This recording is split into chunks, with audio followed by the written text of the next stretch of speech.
তোমরা দুঃখে দুঃখী হইব, তোমরা সুখে সুখী হইব, আমি হটাইবা হতা দিলাম। দূর মিয়া কোন দোয়া কোন সময় করার লাগে ওখান নসিদ্ধ না টাটা ফেলাইছ আমরা দুজন এখনো মরছি না কিতা ব্যস্ত দোয়া করো ওখান খা রাগ করস কোনি এখনো তো মরছি নাই কান ঠিক আছে হইলে মরার পরে ই দুয়া কাম লাগবো। ওই ওই এই দোয়ার কারণে এমন হইতে পারে দুজনের মাঝে কিছু আরাম হইব। ফাঁক জবানে দোয়া করছি ভাইয়া তোমরা লাগি। পাক জবানে নিজের দোয়া করো মিয়ার সেটাইরে খাওয়ার লাগে নি মুল্লা দুজন খাওয়া ওই রাগ করো কোনি আর মুল্লা দুইজন না নিজের মাঝে হইলে বাল্লা। নিজের মাঝে মুল্লা তো একজন নাই রে, দুইজন হই ভাইতাম সাহেবলা।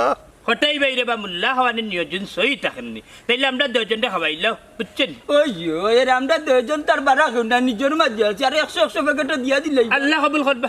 হাসা হয়ে যায়নি চার যাও আগামী কুরবানির ঈদ লিল্লার মাংস দিয়ে তোমরা দয়া করে মুল্লা হিসাবে খাওয়াইলি। দিছে রে আমার বেটার শরীরের যে অবস্থা অতদিন ঠিক মুন্নি